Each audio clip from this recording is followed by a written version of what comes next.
Hello friends. तर आज आपण अर्जुनबद्दल बघणार आहोत. अर्जुनचा गण बघायला गेलं तर तो कषाय स्कंद आणि उदर्द प्रशमन चरकानुसार.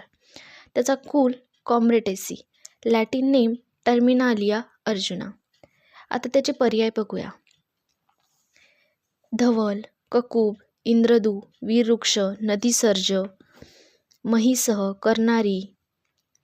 आता धवल का म्हटले तर त्याची जी बाह्य त्वचा असते ती पांढरी राहते. ककुब कारण की ते वृक्ष जे असतं ते विस्तृत पसरलेलं असतं. इंद्रदू बिकॉज ऑफ ते खूप मोठं वृक्ष असतं. आणि वीरवृक्ष कारण त्याची जी कांड असते ती बळकट असते. नदीसर्ज कारण तो नदीच्या काठी उगवतो. आता त्याचे स्वरूप बघूया. 20 ते 25 मीटर उंचीचे ते वृक्ष असते. त्याची जी कांड आहे ती सरळ आहे आणि सरळच वाढत जाते. कांड त्वचा त्याची पांढरी, गुळगुळीत, आतून नाजूक, मोठी आणि तांबूस रंगाची आहे. त्याचे जे पानं आहे ते पेरूच्या पानाच्या आकाराचे आहेत. म्हणजे जवळपास 5 ते 9 सेंटीमीटर लांब आणि आयताकार आहेत. त्याचे जे पुष्प आहे ते पांढऱ्या आणि पिवळसर रंगाचे आहे आणि ते मंजिरी स्वरूपात असते. आणि त्याची जी फुलं आहेत ते ग्रीष्म ऋतूमध्ये येतात आणि वसंतामध्ये त्याचे फळे येतात. फल राहिलं आपलं बघायचं. फल जे आहे ते कमळासारखे दिसणारे असते. उपयुक्तांग त्वचा. उत्पत्ती स्थान हिमालयात तराई, नंतर बंगाल, बिहार, मध्य प्रदेश आणि डोंगराळ भागात किंवा नदी नाल्यांच्या ठिकाणी. आता रासायनिक संघटन.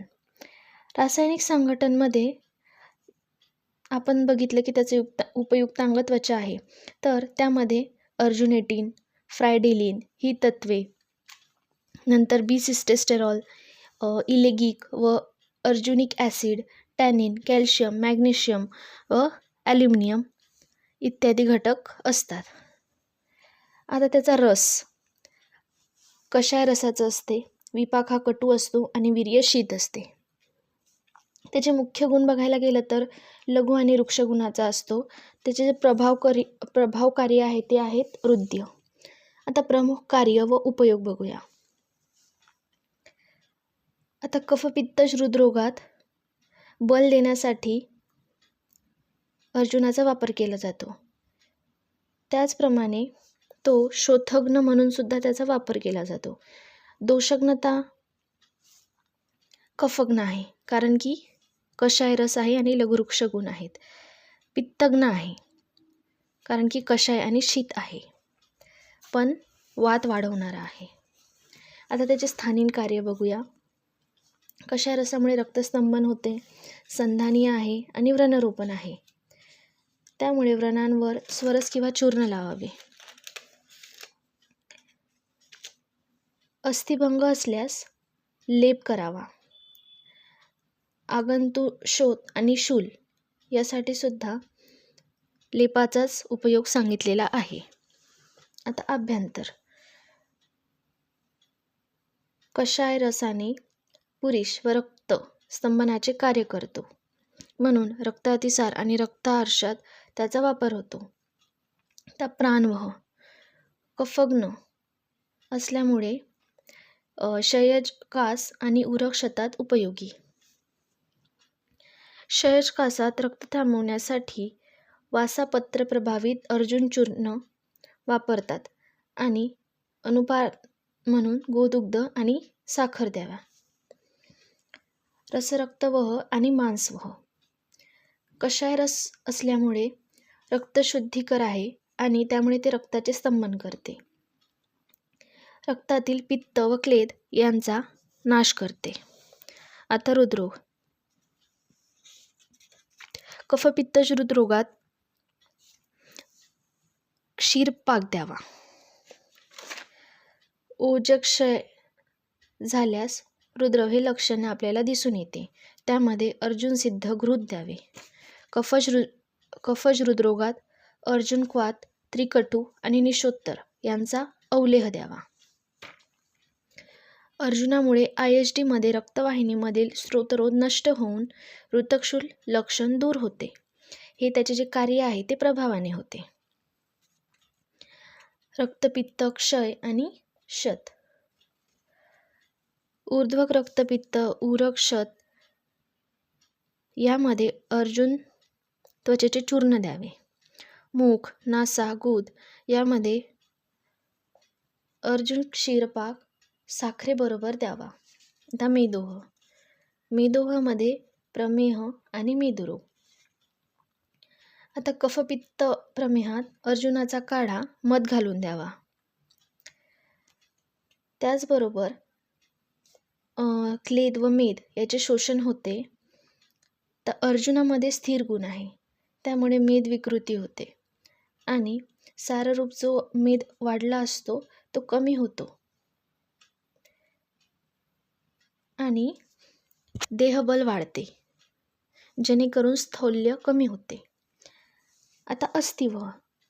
अस्थिवहमध्ये अस्थिभंग. अस्थिभंगामध्ये अस्थि आणि सांध्याच्या ठिकाणी भंग हे लक्षण उत्पन्न होते.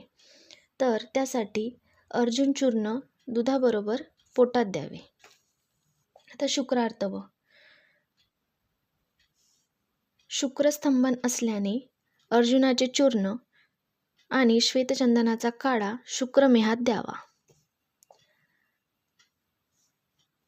तसेच तो कषाय रसामुळे गर्भशैथिल्य दूर करतो आणि श्वेत रक्तप्रदर बरा करतो.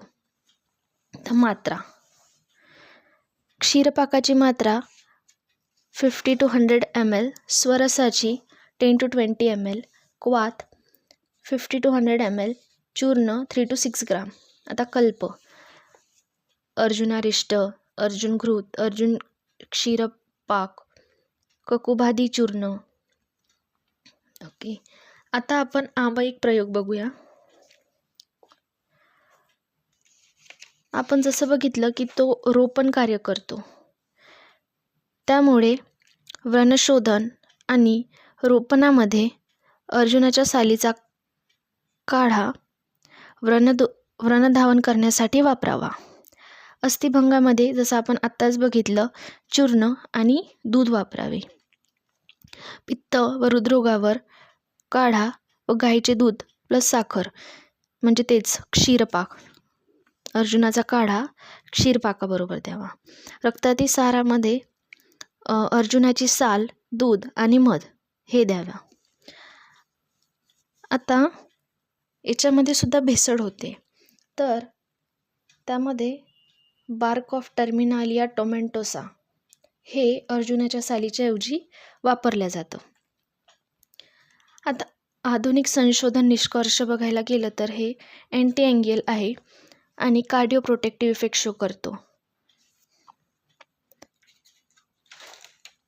Research update.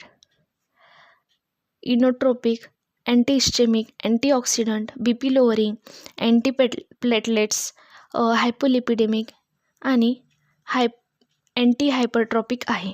थँक्यू.